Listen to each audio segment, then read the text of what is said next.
Continuamos en el espacio de tus derechos y estamos hablando sobre el Sistema Integral de Justicia para Adolescentes.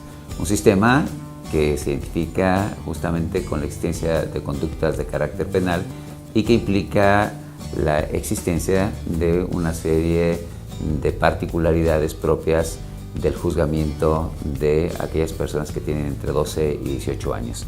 Y nos hablabas, Angélica, a propósito de derechos de los adolescentes, de este grupo de edad entre los 12 y 18 años. Algunos se han desprendido aquí, ese derecho de especialización, pero tienen algunos otros derechos y aquí me adelantaría.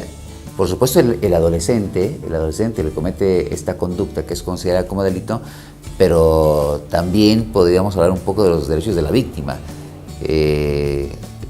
Que puede ser un adolescente o puede ser un adulto, pero podríamos comenzar con los derechos del adolescente que comete esta conducta que comete y que es considerada un delito. Sí. Por la Convención de los Derechos del Niño y por nuestras disposiciones constitucionales, específica el 18, el adolescente que es sometido a un procedimiento judicial tiene las mismas garantías que el adulto y las especiales por su etapa de desarrollo. Pero me voy a concretar a los que creo yo, pues todos son fundamentales, claro, pero a los más precisos que vienen de la Convención y de la Constitución. Tenemos uno de los principales, precisamente la presunción de inocencia. Tenemos que prevalecer que sea asistido. Esta presunción de inocencia, ¿cómo tendría que entenderse? La presunción de inocencia, yo creo que ahora queda muy claro con el nuevo sistema, en la cuestión de que ahora tendría que debatirse precisamente una medida cautelar. Que es uno de los que trata de preservarse precisamente con el debate que hay de una medida cautelar prevaleciendo al adolescente como inocente. En estas etapas hasta juicio, que es si viniera alguna sentencia que decretara alguna medida para el adolescente, entonces creo que es ahí donde se define su situación. Pero durante estas etapas el adolescente como el adulto es inocente y lo dicen por ahí hasta que no se demuestre lo contrario. Entonces eso es lo que nosotros tenemos que preservar. Claro, porque de pronto ocurre que a veces los medios de comunicación o la gente dice, bueno, es que yo lo vi que fue quien se robó las cosas, y para la persona que lo vio, esa joven ya se le considera responsable. Significa que no, que hay una presunción de que es inocente, aun cuando haya personas que los hayan visto. Hasta la resolución que va a decir si es o no es la sentencia, pero se tiene que presumir que es inocente. Claro. Durante estas etapas de procesamiento judicial. Es un derecho importante. Ese es muy importante, sí, pues tenemos precisamente entre otros, pues darle salida alterna a los asuntos de adolescentes, el derecho a lo menos que podamos restringir su libertad. Tenemos derecho no sé, me regreso un poquito, no sé si especifiqué también la importancia que es la defensa técnica del adolescente durante esta etapa, de escucharlo, de que participe. Y bueno, son muchísimos, pero hay un derecho entre estos que a mí se me hace importante para que se capte. Tenemos el derecho de guardar confidencialidad, secrecía en los asuntos de adolescentes. Precisamente lo decía el licenciado Breceda hace momentos, para evitar la estigmatización del muchacho a futuro.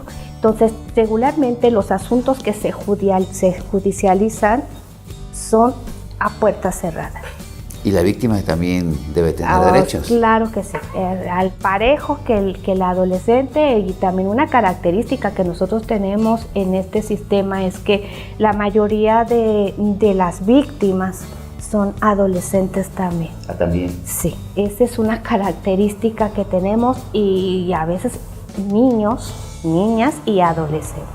Entonces nosotros tenemos en la guarda de esos derechos, aparte de lo que especifica la ley de víctimas, lo que especifica la Constitución en su apartado respectivo 20, apartado C, y prevalecer toda la cuestión de la reparación del daño, que es una obligación para nosotros como autoridades. Tenemos que preservar los derechos de los dos, tanto del adolescente como de la víctima o niño, niña, adolescente, que están involucrados en un procedimiento especial.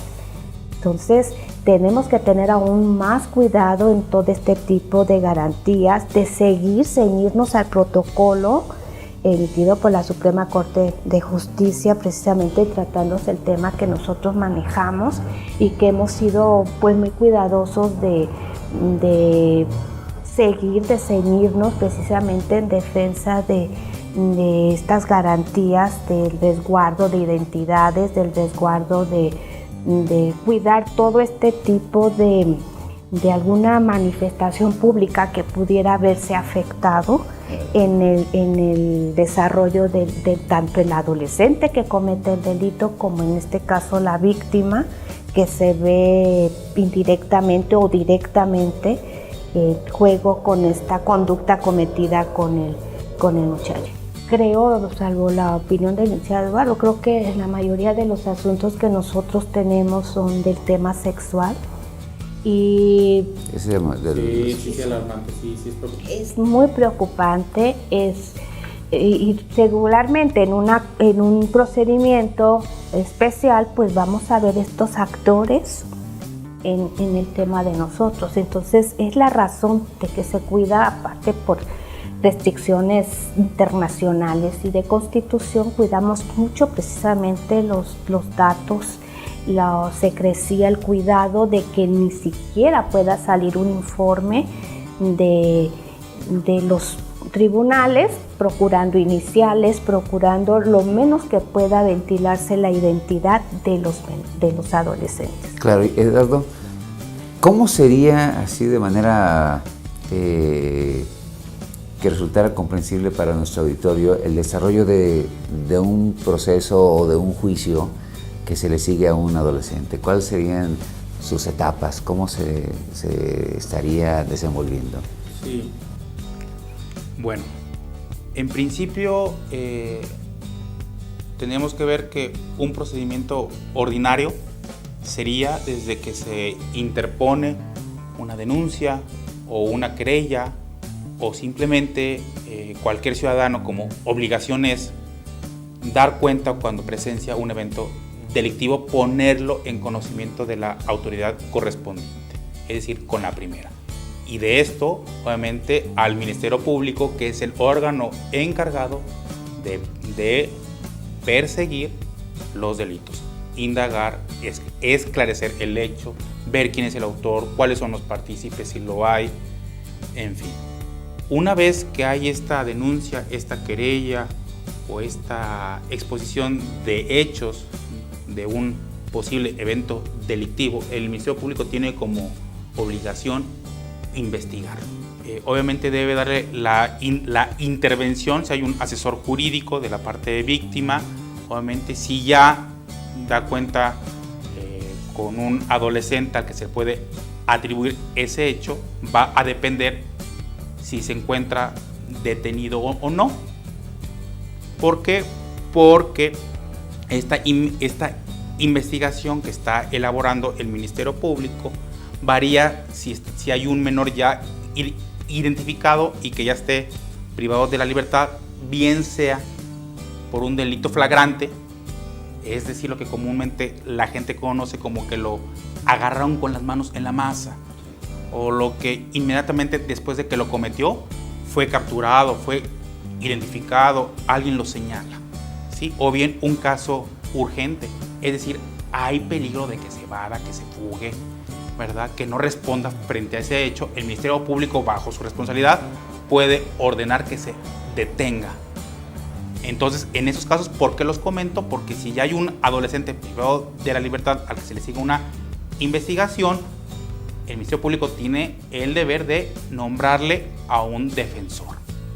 Puede ser particular, puede ser un público.